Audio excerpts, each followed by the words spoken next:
लेकिन उत्तर प्रदेश की 80 सीटों के बाद राजनीतिक दलों की नजर महाराष्ट्र की 48 सीटों पर रहती है, क्योंकि यूपी भी इंपॉर्टेंट है, महाराष्ट्र भी इंपॉर्टेंट है। और महाराष्ट्र की सबसे हॉट सीट वाला संसदीय क्षेत्र नागपुर है। नागपुर विदर्भ क्षेत्र में आता है और इसे आरएसएस का गढ़ भी कहा जाता है। इसका मुख्यालय भी यहीं पर है। नागपुर से छत्तीसगढ़ का बॉर्डर भी लगता है और इसका कुछ हिस्सा पहाड़ियों से घिरा हुआ है। राजनीतिक परिदृश्य से अगर आप देखेंगे तो नागपुर शहर का अपना एक अलग इतिहास रहा। इस सीट पर लंबे वक्त तक कांग्रेस का दबदबा रहा, लेकिन 2014 के बाद से सियासी समीकरण बदल गए। पिछले 10 साल से बीजेपी का कब्जा है।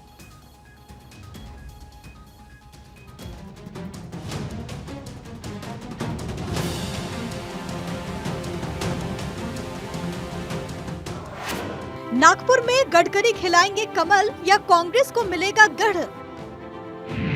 कभी कांग्रेस का गढ़ रही सीट पर अब बदले हालात। ओबीसी, एससी और मुस्लिम मतदाताओं का वर्चस्व।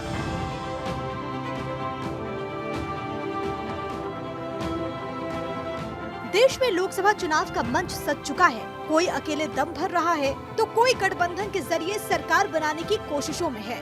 पिछले एक साल में सबसे ज्यादा महाराष्ट्र की सियासत टेलीविजन पर सुर्खियों में रही।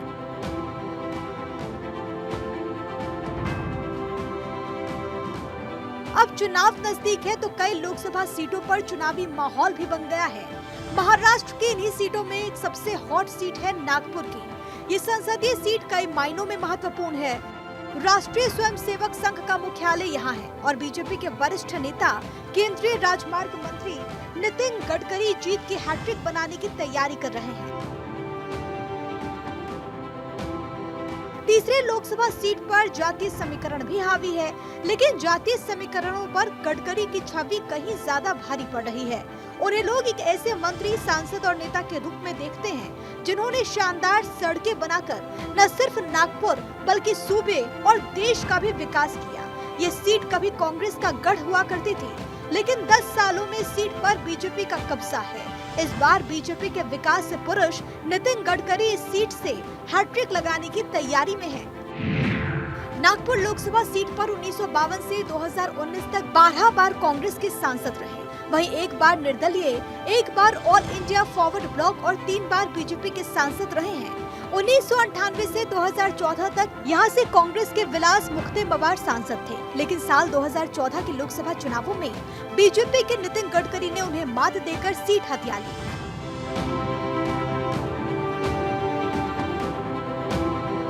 नागपुर में नितिन गडकरी की छवि ऐसी है कि पार्टी के भीतर ही नहीं बल्कि विरोधियों के बीच भी उनकी साख स्वीकार्यता को बढ़ाती है। हालांकि कांग्रेस ने एक ओबीसी और अनुभवी उम्मीदवार विकास ठाकरे को उनके सामने उतारकर चुनौती पैदा करने की कोशिश की है, लेकिन नागपुर की जनता साफ कहती है कि कोई और उम्मीदवार होता तो बीजेपी की राह मुश्किल हो सकती थी, लेकिन यहाँ तो गडकरी जी मैदान में है। बीजेपी ने अपने प्रचार में गडकरी की छवि को भुनाने का भरपूर प्रयास भी किया। उनका नारा है कि कहो दिल से नितिन जी फिर से।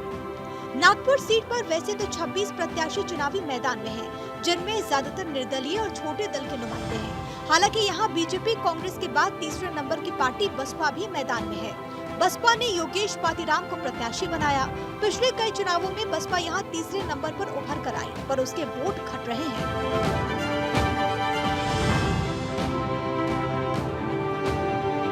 नागपुर में कुनबी और तेली मतदाताओं की संख्या निर्णायक वोटरों में मानी जाती है।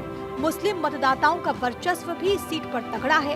कुल 80% मतदाता ओबीसी, एससी और मुस्लिम समुदाय से ताल्लुक रखते हैं। उधर गडकरी ब्राह्मण हैं। जातिगत समीकरण में फिट नहीं होने के बाद भी कांग्रेस में आपसी मतभेद और अपने विकास की छवि के कारण गडकरी विदर्भ क्षेत्र के सबसे महत्वपूर्ण सीट पर भारी मतों से विजयी होते हैं। लेकिन इस बार मुकाबला इंडिया वर्सेस एनडीए है। एक तरफ एनडीए है तो वहीं दूसरी तरफ मुख्य विपक्षी गठबंधन आईएनडीआईए है। दोनों ही अलायंस में कई छोटी छोटी पार्टियां हैं। एनडीए ने अब की बार 400 पार का नारा दिया तो वहीं आईएनडीआईए गठबंधन अब की बार लोगों के मुद्दों के बल पर बहुमत जुटाकर सरकार बनाने का दावा कर रहा है। नागपुर सीट के इतिहास पर नजर डालें तो इस सीट पर ज्यादातर कब्जा कांग्रेस का ही रहा, लेकिन पिछले 2 बार बीजेपी को इस सीट पर जीत मिली है। 2014 में आम आदमी पार्टी ने भी अपना कैंडिडेट उतारा था। इस बार के चुनाव में कांग्रेस और आप के बीच गठबंधन हुआ है, जिससे इस बात के कयास लगाए जा रहे हैं कि कांग्रेस के प्रदर्शन में अब की बार सुधार हो सकता है। वही अपने काम के दम पर और मोदी मैजिक के सपोर्ट से नितिन गडकरी की राह मुश्किल नहीं लगती है। Bureau report, Bharat 24।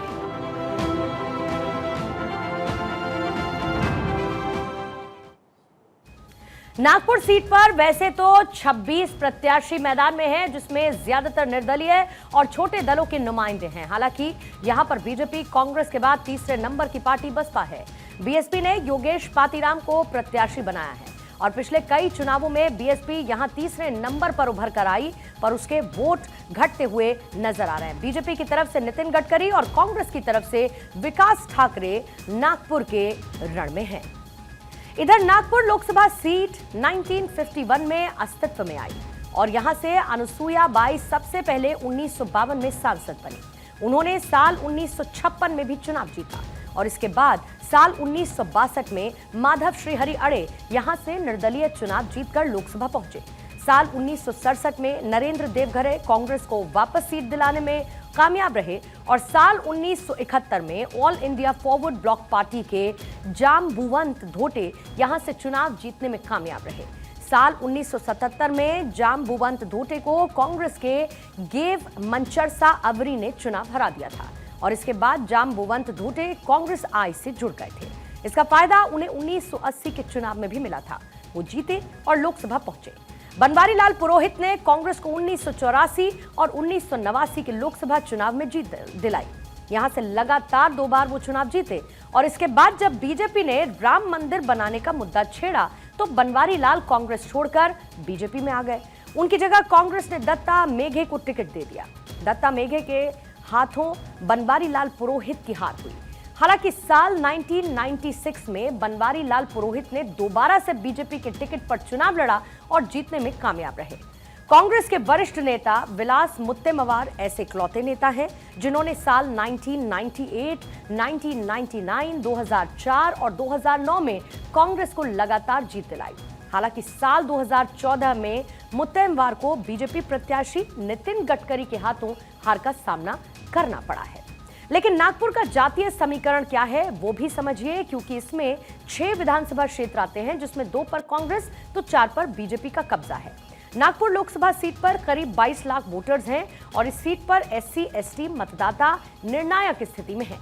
Nagpur seat पर करीब 4 लाख एससी वोटर्स हैं और एसटी वोटर 2 लाख के करीब है।